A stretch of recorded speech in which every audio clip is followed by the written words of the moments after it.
ঘরোয়া লিগে সার্ক কোটা বাতিলের দাবিতে এবার আন্দোলনে নামলো ফুটবলাররা। শুধু কোটা বাতিলই নয়, লিগে দল সংখ্যা বাড়ানো, আর্থিক নিরাপত্তা নিশ্চিতকরণ সহ মোট ৬ দফা দাবি রয়েছে আন্দোলনকারী ফুটবলারদের। দাবি তুলে ধরে বাফুফেকে স্মারকলিপিও দেওয়া হয়েছে খেলোয়াড় কল্যাণ সমিতির ব্যানারে।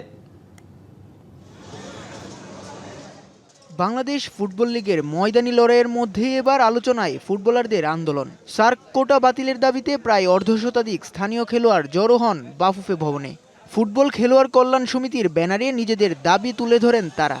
এক নম্বর দাবি হলো আমাদের প্রিমিয়ার লিগ থেকে সাউথ এশিয়ান কোটা ভিত্তিক খেলোয়াড় নীতিমালা সম্পূর্ণরূপে বাতিল করা হবে। আর দ্বিতীয় নম্বর, দেশীয় খেলোয়াড়দের জন্য অধিক খেলার সুযোগ নিশ্চিত করা। ব্রাদার্সে ম্যাক্সিমাম 5 জন খেলে, 8 জন বিদেশি প্লেয়ার খেলে কোটা সহকারে। এখানে দেখা যায় আমাদের 5 জন প্লেয়ার দেশি প্লেয়ার খেলতে পারবে। এখানে আমাদের দেশীয় প্লেয়ারদের সুযোগ কমে গেছে। 3 নম্বর হলো দীর্ঘমেয়াদী পরিকল্পনার মাধ্যমে স্থানীয় খেলোয়াড়দের উন্নয়ন কার্যক্রম জোরদার করা। 4 নম্বরে লিগ দল সংখ্যা বাড়াতে হবে। লিগের দল বাড়লে দেখা যায় আমাদের প্লেয়াররা সুযোগ পাবে, আরও দেখা যায় প্রতিযোগিতামূলক হবে, ভালো ভালো স্পন্সর আসবে। বর্তমান নিয়ম অনুযায়ী একটি ক্লাবে সার্ক অঞ্চলের 5 জন এবং সার্কের বাইরের 3 জন বিদেশি খেলোয়াড় খেলানোর সুযোগ রয়েছে। পাশাপাশি একাদশে একজন অনূর্ধ্ব 20 ফুটবলারও বাধ্যতামূলক করা হয়েছে। এই কাঠামোর ফলে স্থানীয় খেলোয়াড়দের সুযোগ কমে যাচ্ছে বলে অভিযোগ আন্দোলনকারীদের। আমরা আশা করি বাংলাদেশ ফুটবল ফেডারেশনের সম্মানিত সভাপতি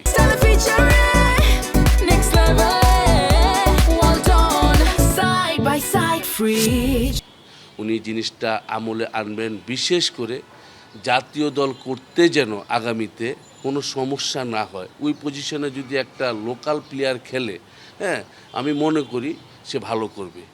সাফের প্লেয়াররা আইসা বাংলাদেশে আইসা টাকা পয়সা এগুলো নিয়ে যাচ্ছে। আমরা এখানে এই আমাদের খেলোয়াড়রা, স্থানীয় খেলোয়াড়রা বেঞ্চে বসে আছে। দেশের ফুটবলের স্বার্থে বিষয়টি গুরুত্বের সঙ্গে বিবেচনার আহ্বান জানিয়েছেন সংশ্লিষ্টরা। আর বাফুফে জানিয়েছে আগামী 19 এপ্রিলের নিয়মিত সভায় এ বিষয়ে সিদ্ধান্ত নেওয়া হবে। উনি আশ্বস্ত করেছেন এবং সে অবশ্যই 19 তারিখে তাদের একটা মিটিং আছেন, মিটিংয়ে অবশ্যই উপস্থাপন করবেন। উৎস রশিদ, ডিবিসি নিউজ, ঢাকা।